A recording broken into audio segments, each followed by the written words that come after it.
안녕하세요. 반갑습니다. 지난 회에는 마음 공부를 하면서 일상생활하는 가운데 하루 일과를 통하여 마음 공부하는 것을 상식용주의 사항과 연관지어 살펴보았습니다.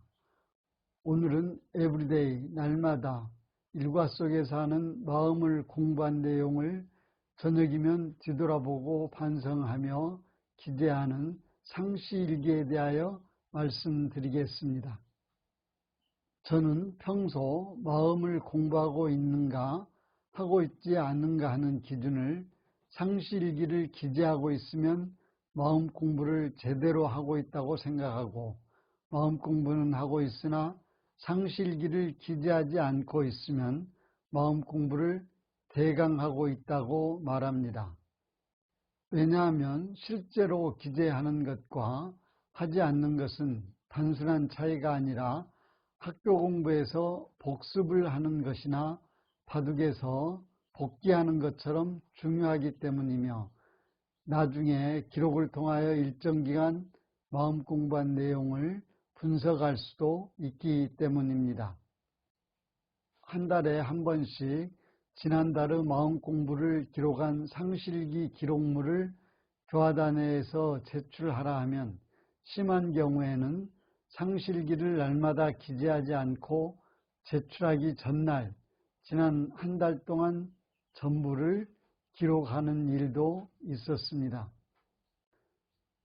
그러면 당신은 상시일기를 빠지지 않고 꾸준히 계속해서 하였느냐고 묻는다면 저도 자신 있게 할 말은 없습니다. 상시일기를 하다가 말다가 하면서도 다시 또 시작하여 지금도 하고 있다는 사실이 중요합니다. 어떤 사람은 정기일기 가운데 감각감상이나 심신작용 처리건을 기재하는 것을 더 쉽고 즐겁게 생각하고, 상시일기는 기재를 안 하면서 정기일기는 한 달에 몇 건씩 쓰는 것을 볼 수 있는데, 이는 방향을 잘못 잡은 것 같습니다. 정기일기는 선원이나 학원에서 훈련받는 공부인에게 공부시키기 위하여 정기일기법을 제정하였다는 취지이므로 상시일기와 다르기 때문입니다. 상시일기법은 유무념 대조와 학습 상황과 계문의 범과 유무를 대조 기재하도록 되어 있습니다. 그러므로 상시일기를 기재하려면 공부인 본인의 마음 공부 수준에 맞게 해야 할 것입니다. 종합적이고 체계적인 마음 공부는 단계적으로 하도록 짜여져 있기 때문에 본인의 단계를 알아야 할 것입니다.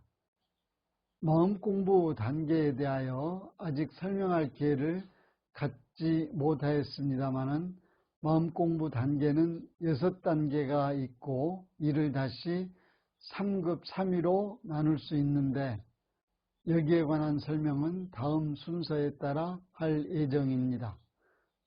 우선 처음 마음 공부를 시작한 단계는 보통급으로 초등학교에 입학한 것에 비유할 수 있습니다.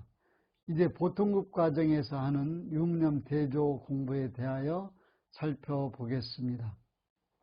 앞서 말씀드린 14회에서 마음을 챙기는 시작과 끝인 유무념 대조 공부에 대하여 설명한 바가 있어서 먼저 그때의 기억을 더듬어 보면 좋겠습니다.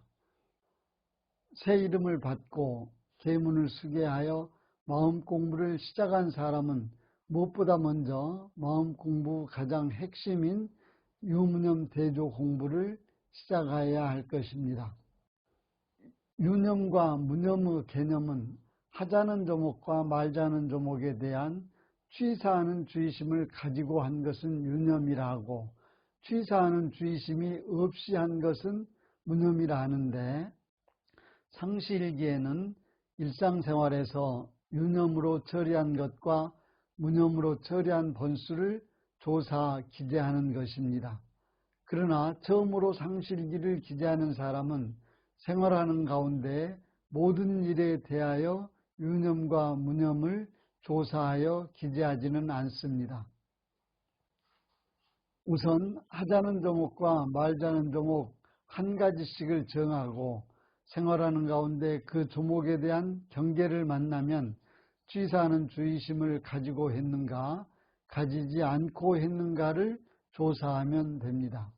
왜냐하면 처음 하는 사람이 생활 전부를 챙기면 과부하가 걸려 부작용이 생기기 때문입니다. 이 유무념 대조 공부는 초보적인 단계에서는 챙기는 마음을 훈련시키는 것으로 단계가 올라가면서 점차 발전시켜 나가야 할 것입니다.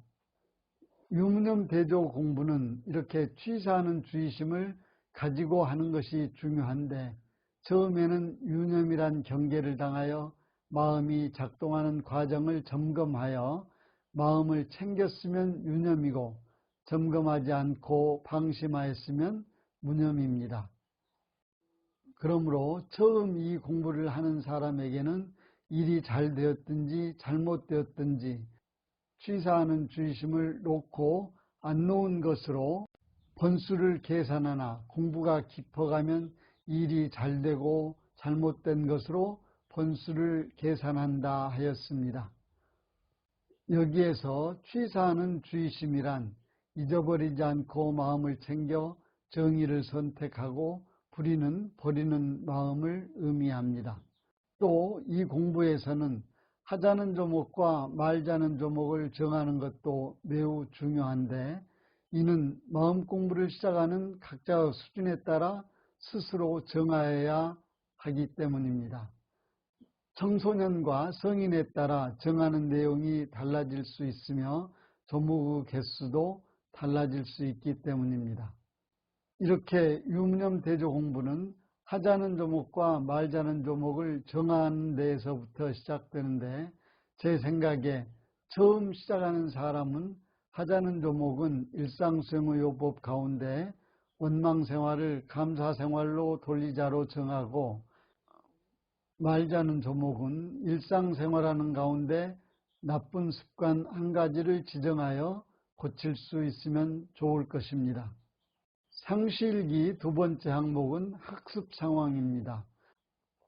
마음 공부는 사막 공부이므로 육군이 일 없이 한가할 때에는 정신수양과 사리연구 과목을 공부하게 되는데 이것이 학습에 해당됩니다. 정신수양의 과목은 연불과 좌선으로 학습 상황 첫째는 연불이나 좌선을 하는 시간수를 기대하여야 하나 처음 시작한 몇 개월 정도에는 조석으로 심고 올리는 횟수를 기대하는 것도 괜찮을 것입니다.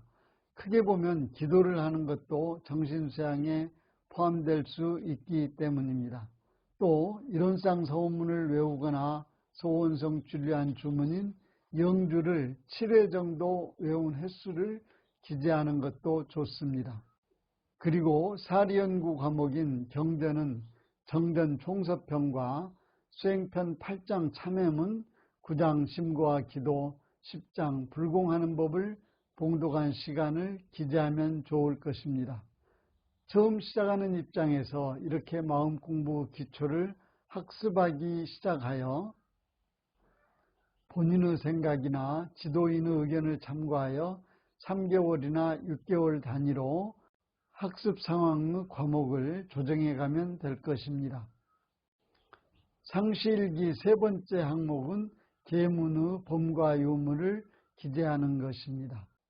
13회에서 마음 공부를 시작하면서 보통급 10계문을 수기하도록 하였으니 상시일기에 계문을 범가한 횟수를 기재하기 시작하려면 보통급 10계문을 외워야 할 것입니다. 보통급 10계문을 마음 공부하는 공부인들이 만들어 놓은 테두리 안에 들어온 것으로 이제 단계를 밟아 마음 공부를 체계적으로 시작한 것이라고 앞에서 설명한 바 있으나 보통급은 누구나 처음 마음 공부를 시작하면 저 세상에서 젖은 습관이 쉽게 떨어지지 않을 것이므로 공부인에게 능히 지킬 만한 정도로 먼저 10개를 준 것이라 하였습니다.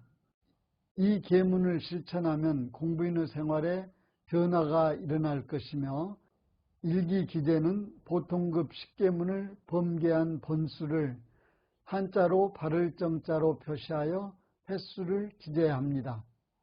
학창시절에 생활일기를 쓰는 것도 많이 힘들고 심하면 안 쓰기도 하였는데 이제 새삼스럽게 다시 마음공부 상시일기를 기재하라고 하니 여러가지 생각이 많을 줄 알지만 마음공부하여 새마음 새몸 새 사람이 되기로 마음먹었다면 어떠한 어려움도 헤쳐나가야 할 것입니다.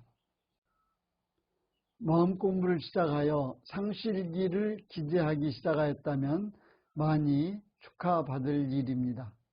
오늘은 여기까지 하겠습니다.